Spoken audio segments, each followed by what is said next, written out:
If you're building your course out in Inspire360, here's an easy way to make videos or course content required or not required. So you can just go ahead and hover over any course content that you have in your course, and there's a little gear icon on the right hand side. You can go ahead and click on that and then set it to not required or toggle it back to required. Now, what this is going to do is it's going to allow people to jump throughout the course if this is set to not required. If it is set to required, what you'll notice is if you go into um, any aspect of this video, if it's required, and we click edit,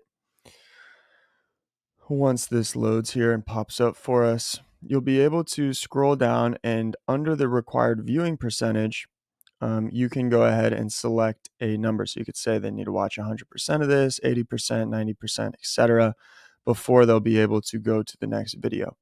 But if you set it to not required, that will override the necessity for them to watch 75% of the video, and you can use this to build out your courses in Inspire 360.